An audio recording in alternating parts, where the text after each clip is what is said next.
Alright guys, new to books here with part 2 of the huge book haul. We'll jump right in.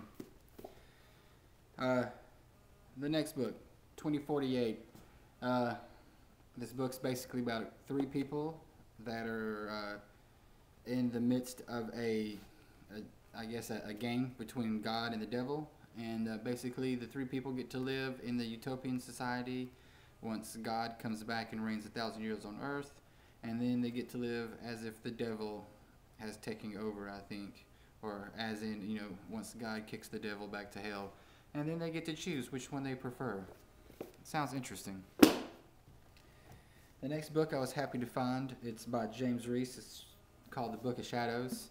Again, no dust jacket on this one, but I did see it on the table and picked it up immediately. I've read about half of it a long time ago when it first came out, and then I lost the book. So glad to see this one again. Basically, it's a young girl that goes and lives in like a Catholic school type place, and gets kicked out and runs away. And she's, I guess, raised by a group of people in the woods and taught, the life lessons that she needs to learn. And the people are quite weird. It's quite a weird group of people. I think it's kind of like a priest, a witch, a blacksmith, a doctor, and someone else or something like that. So kind of interesting. The next book I got basically because of the cover, and then when I got home and read it, I thought it was a pretty good find. But it's called Company of Liars. This is by Karen Mitland. It's during the 1300s, and it's during the Black Plague. And basically a group of people are running away from the Black Plague, traveling together and telling their past histories to one another and trying to figure each one out. But I guess the title, Company of Liars, kind of gives insight to some of them might not be telling the truth. Interesting. I think I'm going to be reading that one pretty soon. I think most of y'all know this one, Kite Runner. I saw this. I haven't ever read this book, so I picked it up, threw it in my bag, and walked away with it. The next one, Cory Doctorow, Eastern Standard Tribe. Basically, this is a book about the future. Everything is immediate information online, and because so, you live in your immediate time frame.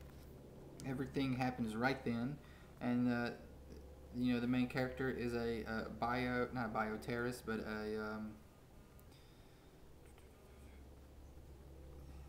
he's an information terrorist, I guess, or a cyber terrorist. There you go, cyber terrorism.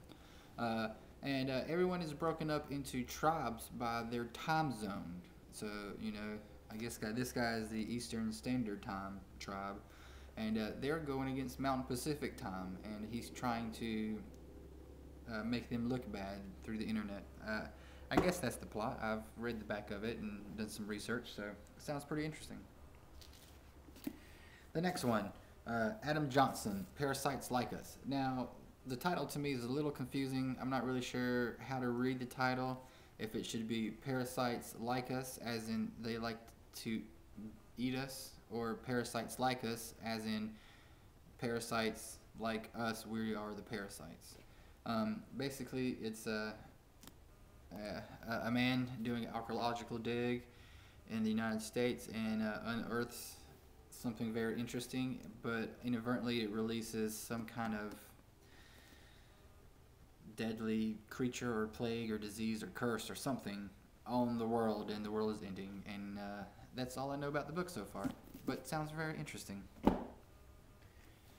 The next one, Meg Gardner, The Memory Collector. A man involved in an accident loses his memory, and a female has to go help him regain it. And as he's trying to regain his memory, he starts sporadically seeing images of his past and how the world's going to end by some kind of biological weapon. The next one, Plague Maker, Tim Downs. And this is basically the story of the bubonic plague that a terrorist, or someone that could be terrorist, release on the United States. So we'll see how that goes. The next couple, Ben David Benoff, City of Thieves. It's two young men imprisoned in a prison camp. Um, they're going to be executed unless they can find a dozen eggs for the warden's daughter's birthday cake. And I think the story is them traveling to find these eggs, and it's kind of a coming of life story. Amityville Horror. Now this is a book on the true story, and apparently the book is way scarier than the movie, so excited to read it. Alex Garland, The Coma. Now if any of you know Alex Garland out there, he wrote The Beach and did the movie 28 Days Later. So this book is about a man in a coma after being beaten on a train, and it's a very quick read, about an hour or two, but I also read this on the Appalachian Trail, so you might enjoy it, you might not. It's kind of a weird book. The next one, Harlan Coben, Hold Tight. Now, this man has a lot of books out there. I didn't even know until I went and did some research on this book and found out that he's got tons of books out there. But this is about a family whose son has a best friend that commits suicide. So his mom and dad spy on him on the internet, and probably something they should not have done, because then they get scared about what they find. Interesting premise. I'm probably going to read it when I can get around to it. Alright, the last couple here. The Preservationist by David Main. This is basically Noah and the Ark, except told like a story. Instead of kind of reading it in the Bible, it's sounds like an interesting premise. The book I'm reading right now, called The Collectors by Paul Greiner. It's a man and a female that have obsessive traits for collections, and then they turn into each other, obsession for each other. And a female has a dark past, and the man has a questionable trait. So I'm about halfway through it. Pretty interesting so far. Super Toys last all summer long by Brian Aldiss. Heard okay things, mostly horrible things about this book, but I picked it up because 3 stories in here is what inspired Spielberg's movie AI. I really like that movie, so I think we'll be interested in those stories. 83 Hours Until Dawn.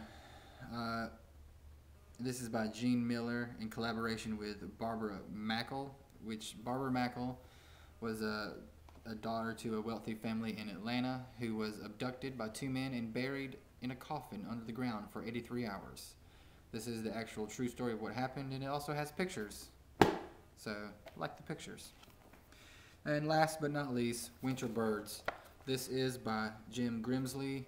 I think this is the 2nd or 3rd book he's written, but he is a award-winning playwright. Basically, it's a young boy who's caught between his father's rage and mother's unhappiness, and he runs away and finds hope and redemption in his imagination. Basically is what the back says. So it sounds really interesting. Got a lot of books to get through. Read quite a few last week. Got a lot of reviews to do. So I'm going to be working on those during the week of Thanksgiving. Everybody out there, have a great Thanksgiving. Remember Movember. Remember men's prostates. Have a great one.